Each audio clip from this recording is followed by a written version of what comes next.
We're going to go into the 11 o'clock session on whether journalism and PR are themselves acts of activism. We've invited some tremendous panelists to give us their perspective. And I'm not going to introduce them. I'm not going to give them big introductions because all their biographical material is in your program. We have 4 speakers. One of them is on the screen joining us from California via, I think, Zoom. So that is Laura Evans-Manitos, and she is a former broadcast journalist in Washington, D.C., who now owns a public relations firm. So we say hello to Laura. Mike Shear, who is the current editor of the Akron Beacon Journal. Chad Painter, an assistant professor of journalism at the University of Dayton. Jim Crutchfield, my former boss, former publisher of the Beacon Journal, and board member of the Knight Foundation. So Kelly, I'm going to turn it over to you. All right. So first of all, Laura, can you hear me? I can hear you, yes. Excellent. This is totally working technology. Yay. All right. So by way of introduction, I would like each of our panelists to describe how or why they decided to pursue journalism or communications as a career. And I'm going to start with a very simple story that as a young child in the late 1970s, I personally was exposed to a lot of entertainment that portrayed journalism as a noble and fun profession where you get to question authority. So it was Lou Grant and Mary Tyler Moore, and I'm in elementary school, and that appealed to me. But Jim, why don't you start? Okay.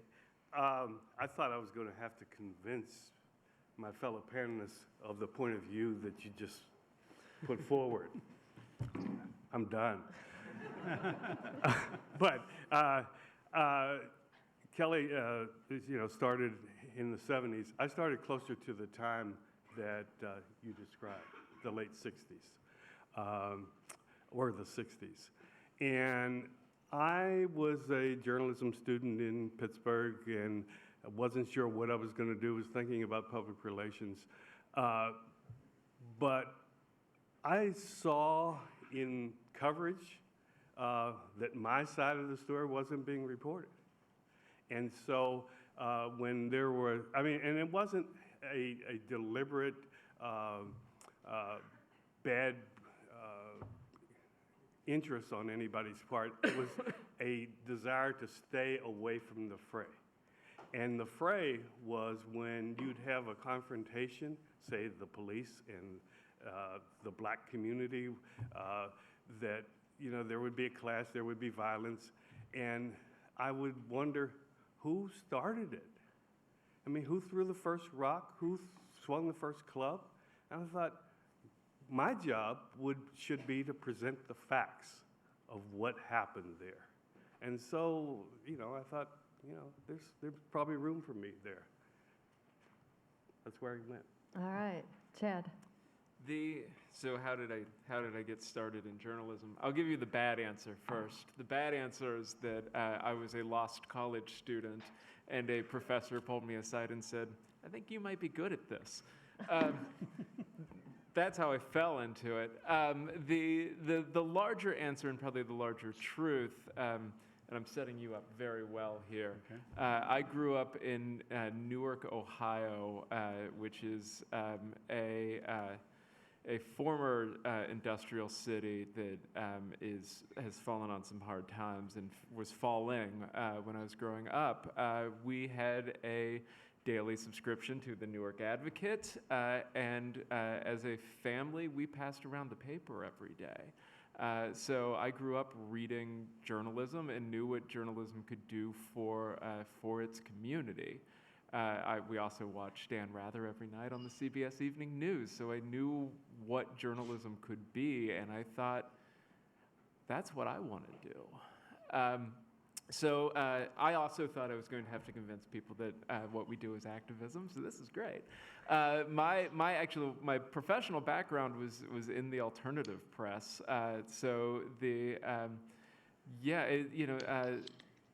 really spent my formative years trying to root out some corruption in Columbus city government, which well, I'll just stop it there. All right. Thank you. For me, it was more of a, we were a two-paper household where I lived in Central Illinois when I was growing up more. And I read those papers every day. My dad and I watched the 6:30 news every night to see what was going on in the world. And so I became very interested in news and current events. And we had a thing in school where they gave one of the TV stations sent out a current events quiz for social studies classes, and I always did well on that. So I was very interested in the news and what was happening in the world. More of the seeking corrections for wrongdoing in that part of our business came to me as I grew older and entered college and studied journalism and went from there. So that kind of came second for me, but just being really interested in news and the newsmakers and seeing history firsthand was what first brought me into it. All right. Laura. Hi, everyone. So I actually was one of those freak children that in the 7th grade decided that this is what I wanted to do. I loved writing. I was incessantly curious. I didn't take no for an answer, ever. I loved investigating the truth. And I started talking about wanting to be a reporter, like I said, early on. So I started doing internships at my local San Francisco stations during high school. I pursued it hard in college, and then just kept, putting my tape together. I started in very small markets. Started with an NPR station in Colorado, and then went to the NBC affiliate here in Northern California in Eureka. Moved on to the ABC affiliate in Santa Barbara, and really just loved the craft, loved reporting. And I landed in 1998 in Washington, D.C. at the local Fox affiliate. Ended up staying there for about 18 years. I was an anchor, I was a general assignment reporter, I even worked as a consumer reporter for a little bit. And then about 2.5 years ago, it was in recent years that I started to just become kind of dismayed by my craft, and something wasn't sitting right to me. And I felt we were moving in a direction at my station that was negative. It was taking away from quality journalism as I knew it. The focus was all on the negative. You hear, if it bleeds, it leads, and that was really our mantra. The death and destruction and murder and mayhem and the gratuitous violence, that just all started to really wear on me physically. And there were few, if any, solutions. I kept trying to bring solutions journalism to the table, and we didn't have the time, the resources, the money to pursue these kinds of stories. And that was where I just decided I didn't want to stay at this station anymore. I decided I wanted to go in a different direction. Even local news, as I was noticing it at my colleagues' stations, it was very similar. So I 2.5 years ago decided to quit, and by accident really started my PR company, which is focused on solutions journalism and elevating those stories that are solving all the problems, many of the problems that I talked about on the news. So it's been quite a journey over the last 2.5 years, but that's originally how I got into it, just the love of the craft. So Mike, I'm going to go off script a little bit here. Yes. I gave these guys the questions, but now I'm not going to ask them. I'm going to ask different questions. No, I'll get to these questions too. Mike, why is it, because I think we all agree that journalism has a lot more difficulty these days advocating for taking a moral stance on anything. You're the editor of the Akron Beacon Journal, and you are part of a chain that owns many newspapers, is about to own about half or 2/3 of the country, newspapers. Why is it so hard to do what Gene Patterson did in 1964? Well, I don't know that it's so hard. It's harder in the sense that we have fewer resources to work with at all media, basically, especially a newspaper site, obviously. So I think it's more difficult to find the time and the energy.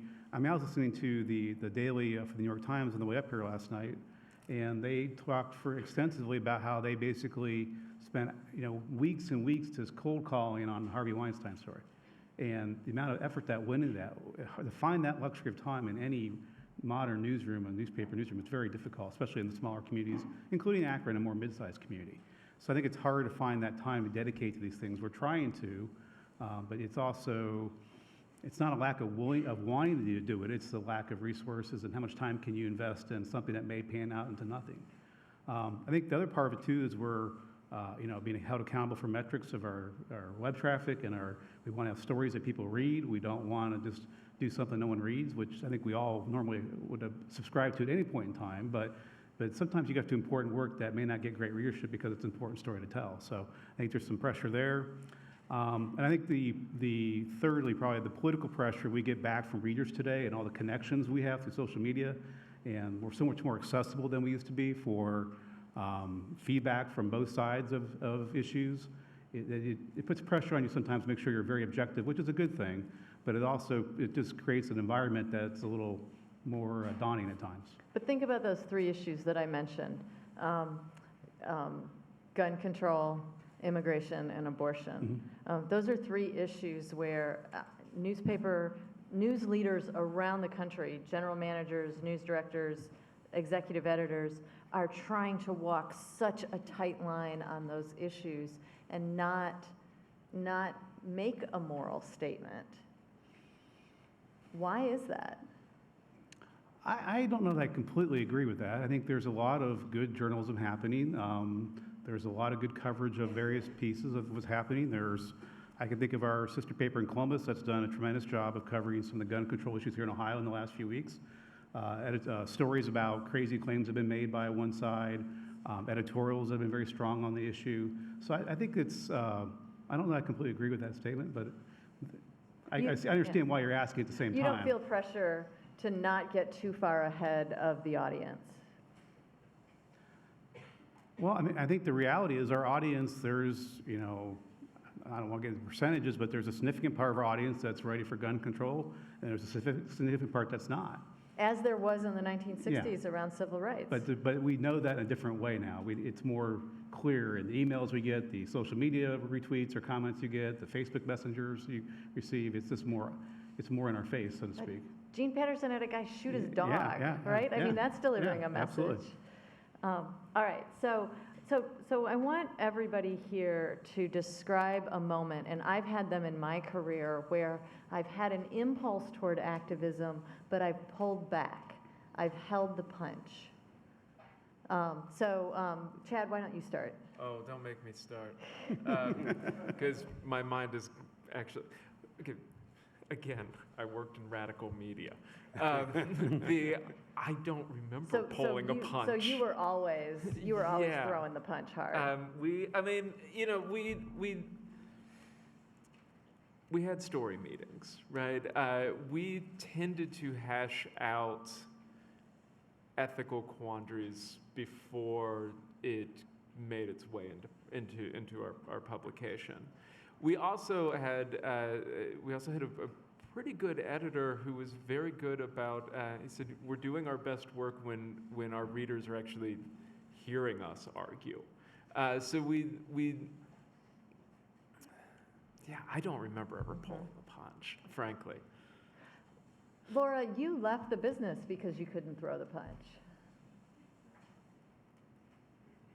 Did you hear me, Laura?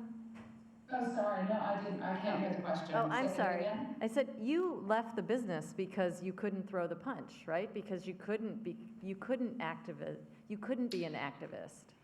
Well, not necessarily, no. I actually saw the writing on the wall, and got the mandate that we were to be giving our opinion between shows, or between stories. So I was anchoring the 5, and the co-anchor and I got a note from our news director saying that he wanted us to be ad-libbing between certain stories, and I was kind of floored that he wanted us to do that. We'll ad-lib, after a kicker, a feature story. How cute was that squirrel on the surfboard? Or going into weather or something like that. But after a serious story or a crime story or a political story, that was where I just felt like I needed to draw the line. That was not my place to give my opinion, not my job to, give my opinion. And I felt that me saying no actually hurt me in the eyes of my bosses at that time, but it just traditionally, I just felt that it wasn't, I report the facts, not my opinion. There was another situation where I had interviewed Vice President Joe Biden about several items, but one of the topics was the Supreme Court nominee Merrick Garland, who, as you may remember, Obama had nominated, and the GOP would not bring him in for a vote. So Biden wanted to do this interview in part to influence the GOP to bring the nominee forward for a vote.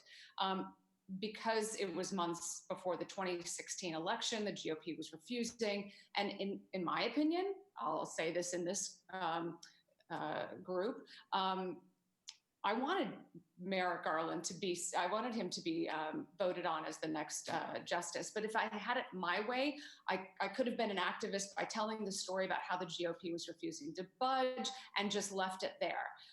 But there was much more to the story, and that was that in 1992, you may remember Ronald Reagan had nominated Robert Bork for the Supreme Court.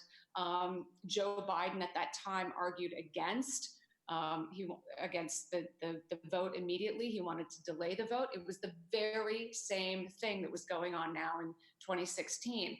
So in order for me to, as a journalist, ethically tell the story, I needed to provide a balanced, unbiased, and in my opinion, non-activist story. So I had to include that piece of Joe Biden. Jim? Well, I have an advantage in that I love facts, but I also believe fairness is most important as opposed to what we often describe as objectivity, on this hand, on the other hand. And I think we owe it to our audience to be fair to everybody.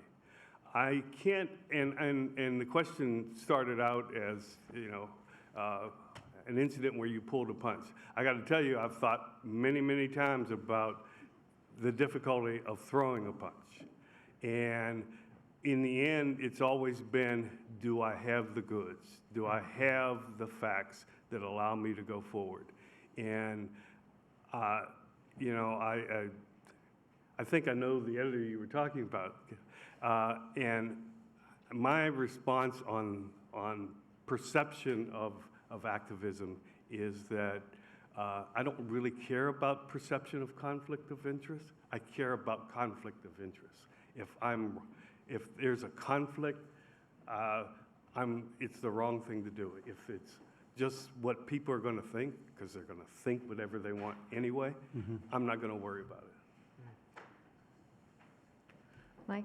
I think for many years I worked with smaller newspapers and had influence or actually wrote editorials and directed news coverage. So I think there are a lot of instances there where I'd be very careful that I kept the separation of church and state, so to speak, there between those two functions.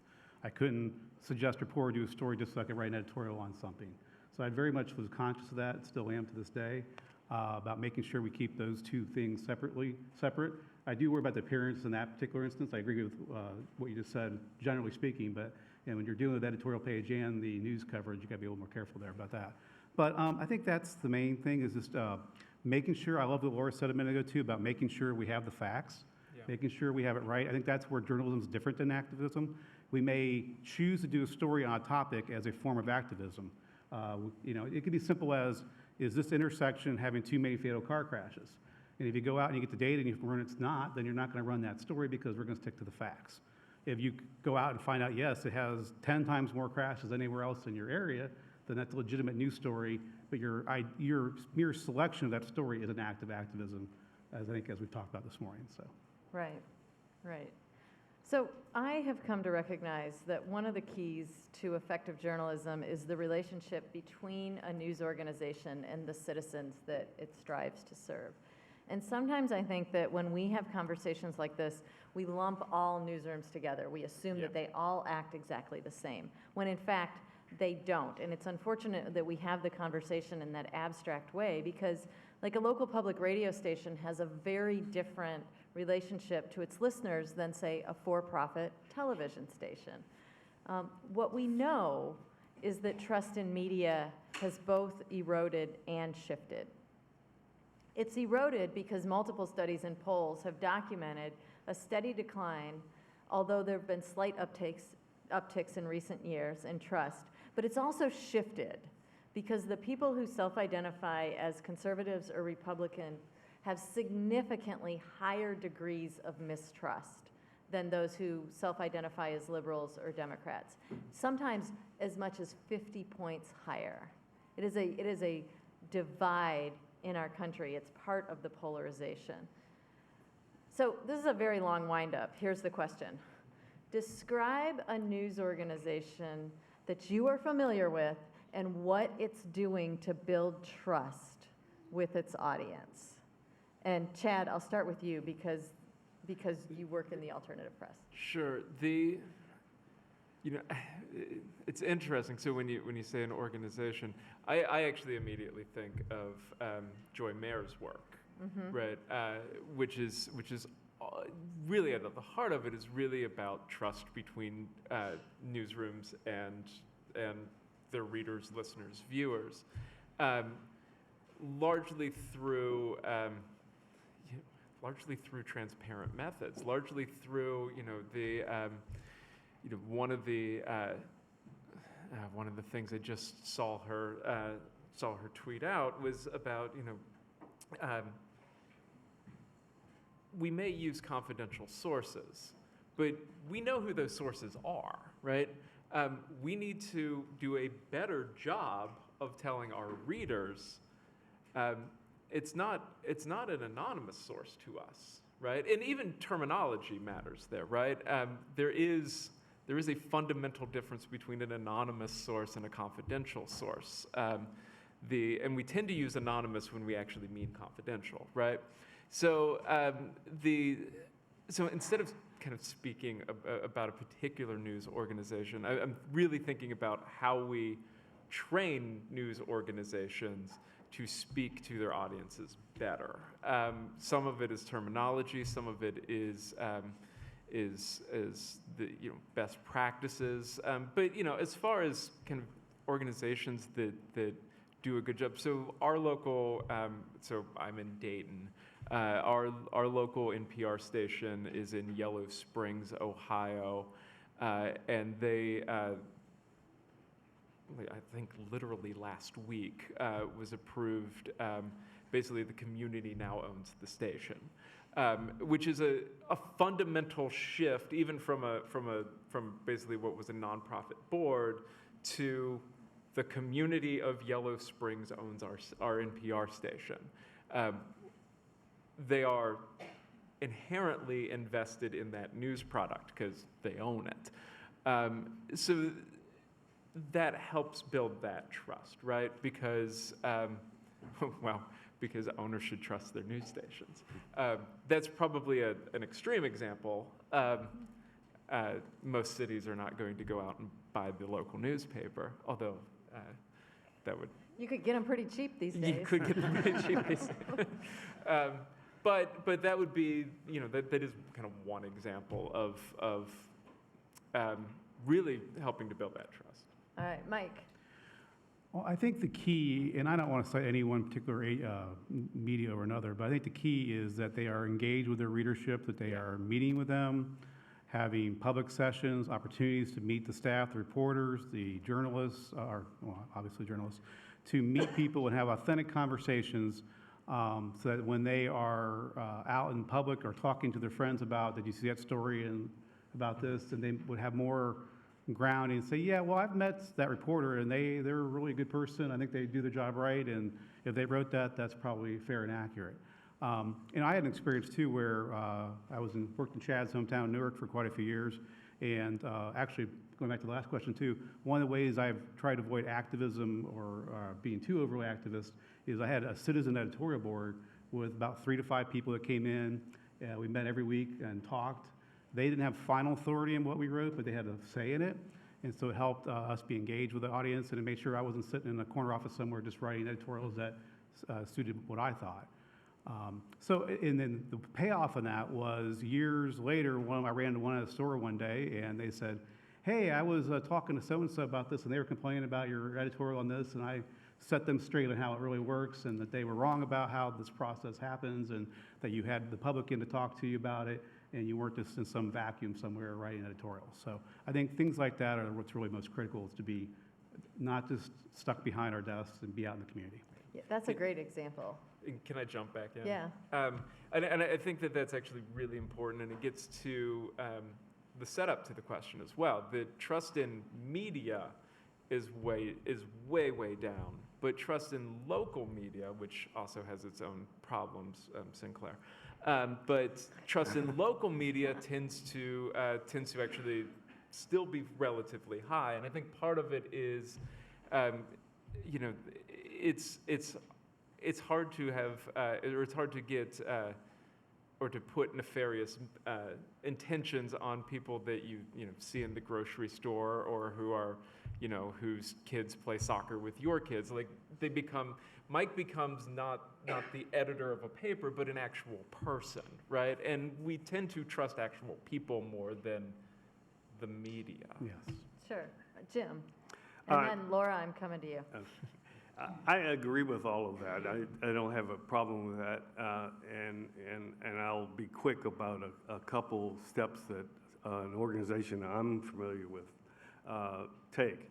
But let me just point out, because we're talking about activism and versus journalism sometimes, I don't think there was a damn thing wrong in terms of classic journalism with what the New York Times did with that video. Yeah, neither do I. It explained what was going on by its editing of the video, and there really wasn't that much editing. But I'm a president of a nonprofit journalism website, public service website in Pittsburgh, president of the board. And we do two things, I think, that really try to let people know that we can be trusted. One is there's a rigorous fact-checking process. Every story is fact-checked by other staff members. I'm responsible for making sure that what you put online represents me well. The other thing is or the organization uses a lot of authentic voices, people telling their own stories, without us being the intermediaries. All right, Laura. So there are a couple of organizations, I love what you just said, because there are these organizations that are kind of bubbling up to create this effort to create more trust. And there are a couple of groups that I'm familiar with. One is called the Trust Project, and it's a group of various organizations that are working to kind of create standards of transparency so that news consumers can see the making of the sausage. They can easily measure the quality and the credibility of journalism and learn more about those reporters who are telling those stories and just have that transparency, which I know many of you mentioned. Some of the Trust Project's partners are Hearst Television, The Economist, The Washington Post, there are a few more. But they've created these, like I said, standards, but they're trust indicators that are disclosures about the organization's ethics and other standards for fairness and accuracy. And then, like I said, information about the journalist. There's another group called the Solutions Journalism Network, and they are working with various news outlets across the country, from local news to national news, training journalists about ethics and storytelling that involves solutions, preaching the importance of various things like developing trust from the beginning, accurately representing the community, getting the whole newsroom involved in this, so it's not just one piece of the corner of the newsroom, but the entire group that's on board, so that you create this higher level of trust. Taking advocacy out of the equation they preach, which I really agree with. Stop preying on conflict and discord. Again, look at the solutions. That's part of the story too. And then using research, academia, all fact-finding, which is our job at the end of the day, is finding those facts and reporting those facts. All right, I want to come to our audience questions. So raise your hands, and we'll get a mic to you. And while you're doing that, I'm just going to ask my panelists here, what what role does diversity in our newsrooms play in this equation? Because we have not been very good as an industry at diversity. Well, I mean, I think it's critical. We need to represent the community. We need to understand all viewpoints, and having stories that represent the community requires a diverse staff, in my opinion. So I think it's as important as ever, and probably harder than ever because of where we are in resources and hiring right now. But I don't think that's changed at all. It's still critically important in what we do. I agree with that, and it's not just about appearance. It's about understanding, seeing things differently, seeing things that other people don't see. And so I think it's immensely necessary. And I go back to my beginning in the business and why I got in. There was nobody else like me. Right, and you wanted to know, like, what was the source of this? Right. Yeah, yeah. Yeah, yes.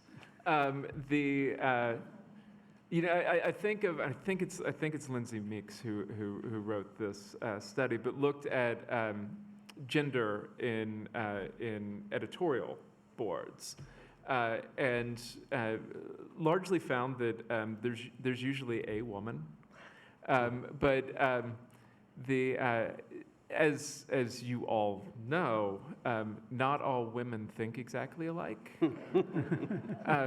I know that's going to be the most radical thing you hear all day. So it's and I think it gets back to both of their points of it's not about numerical diversity. It's about diversity of viewpoints. It's about diversity of background. It's about diversity, all sorts of right. But you need. It's not about numbers, but you need numbers to actually get the scope. Right. I mean, I have had plenty of experiences where I've been the only woman in the room, and frankly, nobody gave a damn about what I thought as a woman. Yeah. So, question, remember, say who you are, and tell us who your question is for. It doesn't have to be for the whole panel. Okay. Hi, my name is Tyra Myers-Rocker. I'm a first-year grad student in global communication, but I was a journalism student here. I'm recently graduated. That's fun. I actually have two questions for anyone, honestly. My first question was asked to me in class, and I'll pose it to you guys. Is it ethical for a journalist to report on the same Women's March that she participated in? And then my second question is... Let me just ask that, and then we'll get your second question. Sure. Laura, I think I'm going to have you take a stab at that. The question was, is it ethical for a journalist to report on the same march that she participated in, Women's March, that she participated in? It's an excellent question. And I will tell you, I left the station right before the Women's March. It was right after the election. And I marched, and I was very nervous about it, even though I wasn't working anymore. However, I think if you're there as a journalist, covering the story, then absolutely. But if you're there as somebody who is marching and you have a very clear opinion on, what's going on down there and what's, the new administration, I personally have a problem with that. I think it's a conflict of interest. Mike, you're nodding your head? Yeah, I agree. Okay. I mean, if you cannot participate in what you're covering, there could be some exceptions to that in certain situations, but I think anything political that you are participating in, you should not be covering it. If for some reason you do, you have to be triply sure you get both sides of the story and be as objective as possible. But Okay, I'd recommend against. And your second question? And my second question is, do you think modern-day journalists are embracing activism like Rebecca Schneed, that high school journalism student who was highly criticized by other journalists for making a statement about partnering journalism and demanding change? We're actually going to hear from her later, just in a video clip. That's the same one that we're going to hear from, right? So I'm just going to table that one, because that one in our next panel, we're actually going to talk on that. So, all right, other questions? Can I interject something? Of course you can, yes. I think disclosure cures a lot of ills. Sure. Yeah. That if you are in the march and you talk about the march and you tell people why you were there, what you were doing there, and you're honest with them, that makes a difference. Yeah, A I column agree. format may be more appropriate than a story. Yeah. Yeah. All right, back there. Oh, you're holding it? Okay.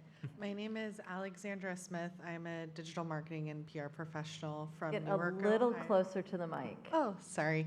My name's Alexandra Smith. I'm a digital marketing and public relations professional from Newark, Ohio, and Kent State alumni.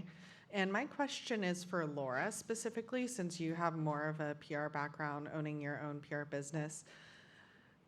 Do corporations, especially PR professionals in corporations, do they kind of get a luxury for not having to deal with certain types of advocacy, especially in the sense of gun control talks and of the tragic events that we see in our country today? So Laura, that question is for you. I'm going to repeat it. It came from a PR professional, and she asked if corporations get a pass or if they have the luxury of not being activists on important issues in our country today. Did I get that right? Yeah. Okay. She Okay. says I got it. I think I heard it. It's a little bit overmodulated, but do corporations get a pass, basically? Yes. Yes, okay. No. I mean, it depends on what your outcome is, what your goal is. And I think, there's more CEO activism. You see Greenpeace or, different companies trying to get involved in different, statements about immigration or climate change or whatever it is. If you're silent too, some things that sometimes that can backfire if a group of your colleague CEOs in that space are taking a stand on a certain issue. Do they get a pass? They're not journalists. They're not tasked with telling an ethical story about facts and figures and news that consumers are bringing in. But I think really depends on their goal. And if you want to take a stand, you've got to understand that there could be potential backlash, but there also could be potential benefits as well. Yeah, I'm really cynical about that. I feel like you see a lot of corporations taking stands, but they're doing so for commercial reasons, as opposed. It's really hard to tell if the stand is genuine. All right, question back there. Hi, my name is Unique Hoggabook. I am a soon-to-be graduate of the University of Akron with a public relations degree. And as an aspiring young PR professional, do you have any advice on how to, especially somebody, activism is the sect that I want to get into once I start my career. Do you have any advice on how to separate emotions from ethics and the facts and stuff like that? Because especially civil rights is something I'm very interested in, especially watching that police shooting video. It's very upsetting for me. And is there a way to be an advocate and be professional as well in those sort of situations, especially being a woman of color? Yeah, so let me first go to Jim, and then I'm going to toss it to you, Laura. But the question is, she's going into PR, and she's very passionate about certain issues. Is there a way or even a necessity to separate emotions and her passions from the actual work in the communication that she wants to do? Jim, I'll have you take that one first. Go ahead. Yeah, go ahead, Jim. All right. I see myself as a person with a lot of passion. I'm not sure that everybody who knows me would say that, because I sort of regard my job as being something akin to an emergency room, or my former job, an emergency room physician. I'm not going to be able to help that person if I get lost. If I get lost in my passion, I'm not going to be able to do my best work if I get overcome by how I feel about things. So I think there's room for passion. It should drive you to where you want things to go. You should be able to drive them where you want them to go, but at the same time, don't let it get in my judgment, you shouldn't let it get in the way of getting there. Being effective, yeah. Laura? So let me make sure I understand the question correctly because I didn't hear everything. That are we okay having? Can you have passion in the PR business and take on a job that is in line with your passions or not? Yeah, and if you particularly want to advocate for for certain causes, how will that affect you, particularly if you're super emotional around those causes? I mean, in PR, yeah, it's up to the journalist whether they want to tell the story, and you provide again the facts to the journalist. And for instance, I'm working on these solutions. One of my organizations that I represent is called Lazarex Cancer Foundation, and I believe in what they're doing. I'm extremely passionate about it. I preach it from the mountaintops. There are facts to back it up. And so I feel very comfortable kind of in my journalist shoes and my PR hat, preaching those facts and the good work that they're doing. Because there is social change to go along with that. Now, if I were in the anchor seat, I would probably just be reporting the facts, leaving my passion behind. In PR, I can absolutely, share. Oops, sorry about that. I can absolutely share my passion for it, and then it's up to the journalists, what they want to do with the facts and figures that I've given them, and if they want to tell the story.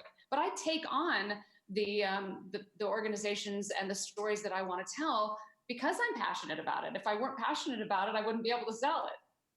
Yeah, I think I agree with her. I think that your passion is an asset. Your emotions are an asset. There will be times in your career where people, and you guys with the mics see all those hands, right? Okay, good. There will be times in your career where people will push back against that, and but I think you got to own it. And for the most part, you can become so emotional that you are ineffective, but for the most part, I think emotion and passion is an effective driver of great work, great communication. So, okay. I think can I add something? I think the minute you become impassioned as a journalist, as a PR person, you're not doing your job. Yeah, good point. All right, back there.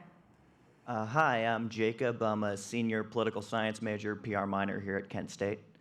My question is for Laura. You mentioned journalism at a former employer trending in a darker direction you didn't agree with. More, if it bleeds, it leads, preying on content or preying on conflict-style content. Why do you believe that trend happened? Laura, did you hear the question? The last part I heard about, just the what's. Why do you think the television station was going in that direction? For the opinions and us wanting to give opinions. The preying on conflict also, and if it bleeds. Oh, preying on conflict because it's shareable. Because people are, I think our default as a human race is to look at the shocking and the, oh my gosh, did you see this? I've got to share this on social media. And you know what they put on TV today? They put on stuff that is really highly engaged on social media. So whether it's, the murder down the street or can you believe this, this protest is going to completely block off and then that's important news. It's going to block off your commute.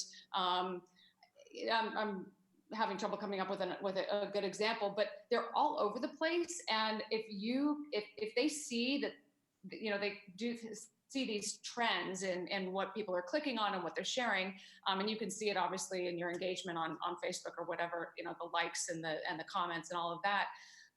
If it's shareable and being shared a lot, then they put it on TV. So it's just the reverse. It used to be that it was what was on TV, then we put it on Facebook and social media pages. Now it's the reverse. So they saw this trend with, what was being shared constantly, and that was continuously what was going on our shows, including the Kardashians. I mean, how often you want to hear about that during the 5 o'clock news? Some people do. Many people do, actually, and that's what was responsible for the trend. And I will also tell you, and this is a little bit getting off topic, but even selfies. You see a lot of anchors, taking selfies of themselves, and sometimes with a little more cleavage than you'd rather see. And that's shareable. And so management is encouraging this. Management is encouraging women to wear dresses so that, I could go on and on and on, but it's that's what they see on social media. That's what they want to put on TV. All right, question in the back there. Hi, my name is Quentin Cooks, and I'm a freshman going into communications in media and society. And I know you kind of answered this question already a little bit, but I just wanted to ask for a more general answer. If activism for all of you seems to be an important part of being a journalist, when is it okay to be reporting on what you may also believe and want to participate in? So when you believe in something and you're reporting on the issue, when you have personal beliefs? Yes. Okay, so Mike, let me toss this question to you because I suspect that you and Chad are going to have very different answers. So if you have a reporter who has a very specific set of beliefs around a certain topic, how do you manage that? Well, I think the key is that we apply our journalistic standards to the work. I mean, we all have personal views. We're all not just robots sitting there making decisions. I don't care what anyone says. We all have personal views. We may agree with gun control or not, or disagree with it, whatever it may be. So I think it's about when you edit stories, making sure there's not opinion being interjected into them. When it's really about the whole process, making sure we're balanced and that we tell the story as fairly and accurately as possible with facts. And if you go into a story, if you're passionate about a story because you heard this tip or whatever, and you go into it and it's not there, then you back away and you don't do the story. If you go out and you find, yes, that's true, this happened and the mayor did this or whatever, by all means report it, but do it as professionally as possible. I think that's just the key, is to be professional. Chad, how do you manage a reporter with specific opinions and passions or biases? I think actually we're not that far off. I'm going to quote Michael Schutson here. So Schutson wrote that the objectivity norm guides journalists to separate facts from values and report only facts. Although he then goes on to say that facts are very different from truth. You can have all sorts of facts that lead to an untruth. Ultimately, what we are going for is the truth, or what most call the best obtainable version of the truth. So for me, it actually comes down to a question of loyalty. Almost everything to me comes down to a question of loyalty. And to whom are you loyal? I think we actually probably where we agree here is and Kovach and Rosenstiel say the same thing. Our first loyalty is to citizens. Our first obligation is to the truth. And different types of journalists or different types of journalism may come at that in a different way. But ultimately, if we are trying to be loyal to the truth and trying to be loyal to citizens, that's our job. So I actually have a completely different opinion than both of you, and that is that I think that in many cases you want the reporter to lean into those beliefs, and I think the greatest, very recent example of that is Nicole Hannah-Jones in the 1619 Project with the New York Times. Right? She has very specific, informed, educated beliefs about the modern day impact of slavery at the birth of our nation. And the 1619 Project, and if you haven't read it, it is one of the best edited, researched packages of journalism. I would bet money that it will win the Pulitzer Prize. It's a good bet. Wouldn't you? Absolutely. I won't take the other side of that. You know, she has very clear opinions on that, and she leaned into them and reported them, and that is the foundation. And she uses her own personal experiences in the very beginning of the piece, and that is the foundation of and that's what makes that great. If that piece had been reported without her personal views, it wouldn't have even been accessible to many of us. Okay, another question. And this is our last one. Oh, hi. I actually had two, but my name is Yulani Rogers. Sorry.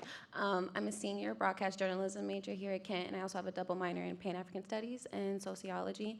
I kind of had two questions, but we kind of just touched on it, so I'll just say the second one. So we were talking about diversity when the panel first started opening up, and my question for the entire panel is, what are current journalists doing in journalism and media outlets doing now to diversify the kinds of stories that they're telling, and not so much just bringing different kinds of people to the table? Like, there are stories that are being ignored because of the lack of people that are there, but there are also people at the table that are not telling the whole entire story. So what are we doing to move forward to make sure that we're diversifying the kinds of stories that we're telling?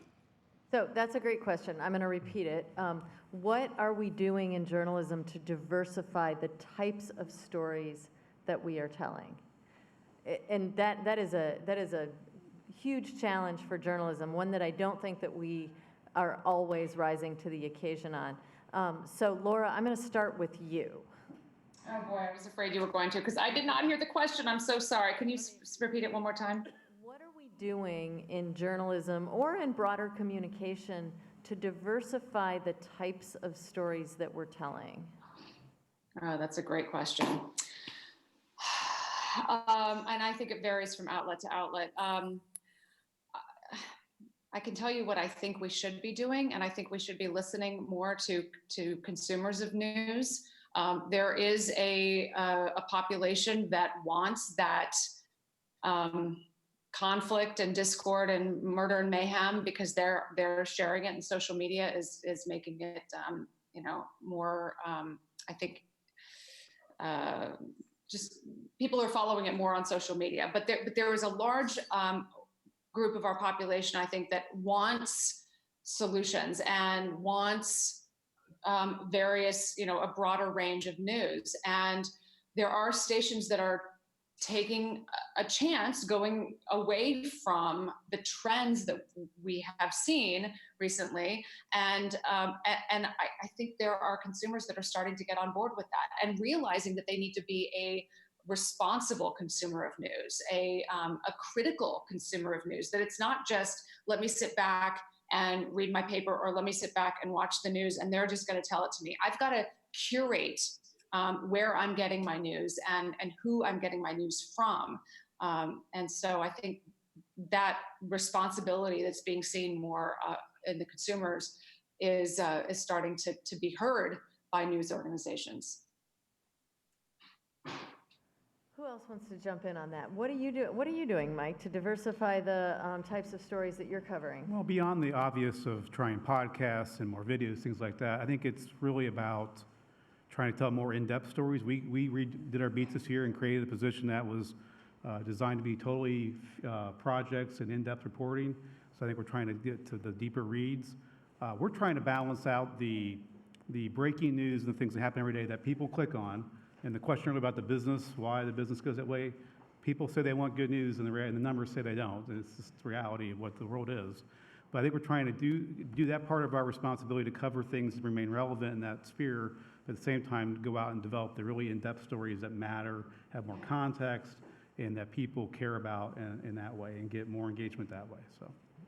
Let me just add that I think what Laura said about listening is important, and it's about cultivating having a culture in a news place, in a newsroom, that gives people the opportunity to say what they feel and see and believe, and then listening to what they say. It's not to say that you do everything that everyone wants to do.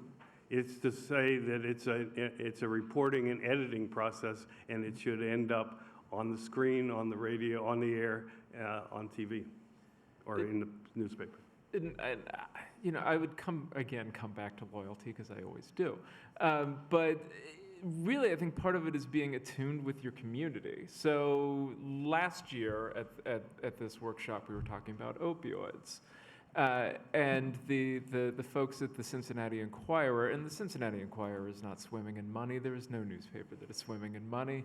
But they said, if we don't have an opioid beat, like, pack it in, right? What are you doing? So I'm in Southwest Ohio too. We are the capital of, actually, Dayton was the epicenter of the opioid epidemic. If you're in that community and you're not covering that story, what are you doing? You're not doing journalism, right? So I think part of the answer to the question of diversifying stories is really getting into your community. This also builds trust, getting back to that, but really getting into your community. What are the issues that are important to your community, and then reporting the hell out of those? Yeah, I think it's twofold. I do think that you have to diversify your news organization. Yeah. And it is really hard. Hiring and retaining is the hardest thing in newsrooms right now, good talent in general. But the second thing, listening to your community, is important, and that takes time. Like, you actually have to get out of your office to do it, and you have to set up ways to do it. And if you've got this constant grind of publishing, you're not going to be listening. And I do just want to give a shout out to Megan Parker, she's the editor at the University of Akron student newspaper. And, oh, hi. You asked that question, and I think that this is the answer to that question also. So, all right. Thank you guys very much. Let's thank our panelists. Thank you, Laura.